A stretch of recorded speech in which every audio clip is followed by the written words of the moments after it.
Hi అండి. అందరూ బాగుండాలని కోరుకుంటూ అందరికీ నమస్కారం. Welcome to my channel Telugu funny world. ఈ వీడియో చూసే ముందు కమెంట్ సెషన్లో జై శ్రీరామ్ అని కమెంట్ చేయగలరని కోరుకుంటున్నాను. పుష్య నక్షత్రంలో చైత్రమాసం శుక్లపక్షం 9వ రోజున శ్రీరామనవమిగా జరుపుకుంటాము. ఈ రోజునే శ్రీరాముడు జన్మించాడు. ఈ వేడుకలకు శ్రీరామ భక్తులు ముందుగానే అన్ని కార్యక్రమాలు ఏర్పాటు చేసుకొని సంబరాలు జరుపుకుంటారు. శ్రీరామనవమి హిందువులకి చాలా పవిత్రమైన రోజు. ఈ సందర్భంగా కొన్ని పనులు ఖచ్చితంగా చేయవలసి ఉంటుంది, మరికొన్ని పనులు అసలు చేయకూడదు. అవేంటో ఇప్పుడు తెలుసుకుందాం. ఈ పవిత్రమైన రోజున చెయ్యవలసిన కొన్ని పనులు. చాలా మంది రాముడి విగ్రహాన్ని ఊయల్లో ఉంచి రామనవమి సంబరాలు జరుపుకుంటారు. మీరు కూడా ఆ సంబరాల్లో వీలైనంత వరకు పాల్గొని ఆ శ్రీరాముడు ఆశీస్సులు పొందండి. ఈ రోజున ఉపవాసం ఉండటం శుభప్రదంగా భావిస్తారు. అంతేకాదు సంతోషం, శ్రేయస్సు కలుగుతాయి.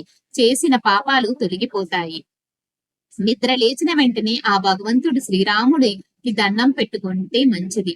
అయోధ్యలోని సరయూ నదులు పుణ్యస్నానాలు ఆచరించడం వల్ల గత వర్తమాన పాపాలు తొలగిపోతాయని నమ్మకం.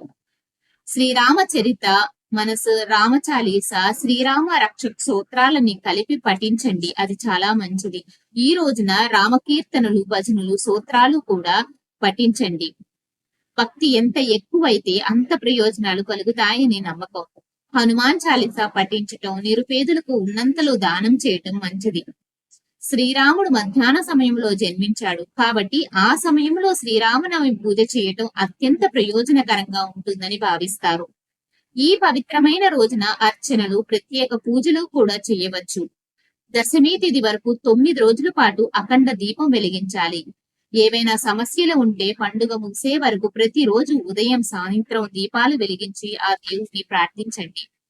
ఉపవాసం ఉన్నప్పుడు పుష్కలంగా నీటిని తాగండి. శరీరం హైడ్రేట్ గా ఉంచుకోండి. నిమ్మకాయ నీళ్లు లేదా కొబ్బరి, మజ్జిగ, గ్రీన్ టీ వంటివి తీసుకుంటే మీ ఆరోగ్యం బాగుంటుంది. మీరు పనిలో ఉన్నప్పుడు ఆకలిగా అనిపిస్తే కొన్ని వాల్నట్స్, బాదం పప్పులు స్నాక్స్ గా తినండి. ఇవి మీకు ఆకలి కాకుండా మీరు బరువు పెరగకుండా మీకు మంచి ప్రోటీన్స్ ని అందిస్తాయి. ఈ రోజున ఎవరిని మోసం చేయకూడదు. నిజాయితీగా ఉండండి. మీరు చేసే ప్రతి పనులను చిత్తశుద్ధితో చేయండి. ఈ పవిత్రమైన రోజున చెయ్యకూడని పనులు. మాంసాహారం, ఆల్కహాల్ తీసుకోకండి. ఈ సమయంలో ఉల్లిపాయలు, వెల్లుల్లికి కూరల్లో వేయకండి. నవరాత్రి సమయంలో జుట్టు కత్తిరించుకోవడం లేదా షేవింగ్ చేసుకోవడం మంచిది కాదు.